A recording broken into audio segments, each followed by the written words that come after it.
அஸ்ஸலாமு அலைக்கும். இன்றைக்கி நாம் ஒரு கப் சாதம் வச்சு 5 நிமிஷத்தில் ரொம்ப ஈஸியாக ரொம்ப கிறிஸ்பியாக டிஃப்ரெண்ட்டான டேஸ்ட்டில் பக்கோடா பண்ண போகிறோம். இது எப்படி பண்ணலாம், இதுக்கு தேவையான பொருட்கள் என்னென்னு வாங்க வீடியோவில் பார்க்கலாம். அதுக்கு முன்னாடி எங்கள் சேனலை சப்ஸ்கிரைப் பண்ணுங்கள், பக்கத்தில் இருக்கிற பெல் பட்டனை ப்ரெஸ் பண்ணுங்கள். ஃபஸ்ட்டு நம்ம மிக்ஸி ஜாரில் ஒரு பச்சை மிளகாயும் ஒரு துண்டு இஞ்சியும் ஒன்று கரையாக தட்டி எடுத்துக்கலாம்.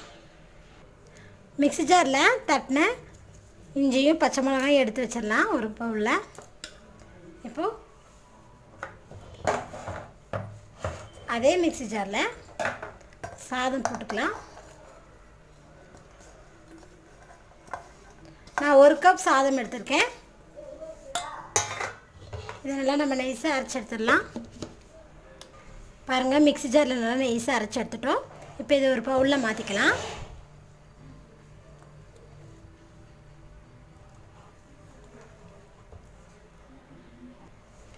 இப்போது இந்த சாதம் அரைச்சி வச்சுருக்கோங்களா, அதிலோட நம்ம ஒரு பெரிய வெங்காயம் நான் கட் பண்ணி எடுத்து வச்சுருக்கேன், அதை சேர்த்திக்கலாம். இதோட நம்ம அரைச்சி வச்சுருக்கோங்க இல்லைங்களா பச்சை மிளகாவும் இஞ்சி, இதையும் சேர்த்திக்கலாம்.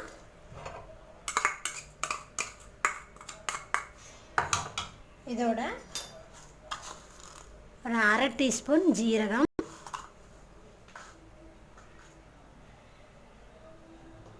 ஒரு அரை டீஸ்பூன் மிளகுத்தூள், நான் ஒரு கேப்சிகம் கட் பண்ணி வச்சுருக்கேன், அதே இதில் சேர்த்துக்கலாம்.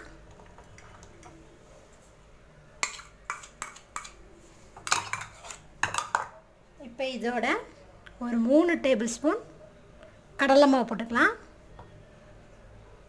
3 டேபிள் ஸ்பூன் போட்டிருக்கேன். ஒரு 2 டேபிள் ஸ்பூன் அரிசி மாவு, இதோட ஒரு அரை டீஸ்பூன் உப்பு, இதெல்லாம் நல்லா மிக்ஸ் பண்ணிடலாம்.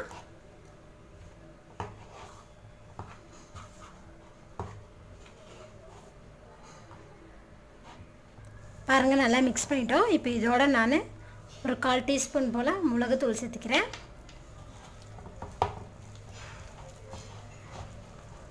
இதையும் நல்லா மிக்ஸ் பண்ணிடலாம். இப்போ இதோட கொஞ்சமாக கறி லீவ்ஸ், கொத்தமல்லி தழை, எல்லாத்தையும் நல்லா மிக்ஸ் பண்ணி விட்டுருங்க.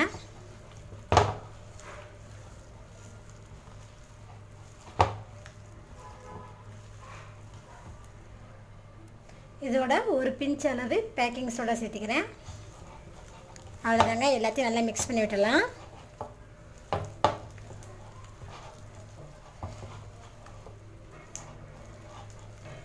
பாருங்கள், எல்லாமே மிக்ஸ் பண்ணியாச்சு. இது ஒரு 5 நிமிஷம் அப்படியே இருக்கட்டும். 5 நிமிஷத்துக்கு அப்புறம் நம்ம இது எண்ணெயில் பொரிச்சு எடுத்துடலாம். 5 நிமிஷம் ஆயிடுச்சு. பாருங்கள், நல்லா ஊறி இருக்கும்.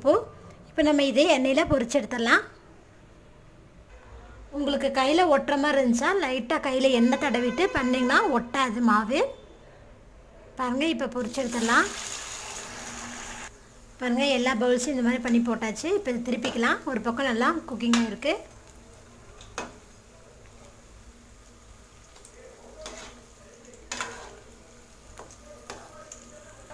5 நிமிஷத்தில் இந்த வடையை நம்ம பண்ணிடலாங்க. நம்ம இதுக்குன்னு சொல்லி வெளியே போய் எதுவும் வாங்கணுன்னு அவசியம் கிடையாது. வீட்டில் இருக்கிற சாதத்தை வச்சு நம்ம ஈஸியாக பண்ணிடலாம். பாருங்கள், நல்லா மெரூன் கலர் வந்து நல்லா குக்கிங் ஆகிடுச்சு. இப்போ வடை நம்மளுக்கு இப்போ எடுத்துக்கலாம். நீங்கள் இந்த மாதிரி சாதத்தை வச்சு செஞ்சு கொடுத்தீங்கன்னா குட்டீஸ்லேருந்து பெரியவங்க வரைக்கும் எல்லாத்துக்குமே ரொம்ப பிடிக்குங்க. இது ஒரு டிஃப்ரெண்ட்டான டேஸ்ட்டும் கூட. பாருங்கள், எண்ணெயில் அவ்வளோக்கா குடிக்கல.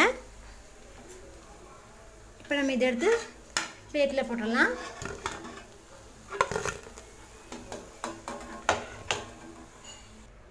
அஞ்சே நிமிஷத்தில் சாதத்தை வச்சு நம்ம சூப்பரான ஒரு பக்கோடா பண்ணிட்டோம். பாருங்கள், ஒரு கப் சாதத்தில் எனக்கு ஒரு 12 வடை வந்திருக்கு.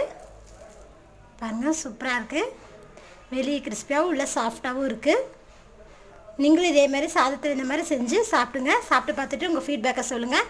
பிடிச்சிருந்தால் லைக் பண்ணுங்கள், ஷேர் பண்ணுங்கள், கமெண்ட் பண்ணுங்கள். எங்கள் சேனலை சப்ஸ்கிரைப் பண்ணுங்கள். தேங்க்யூ.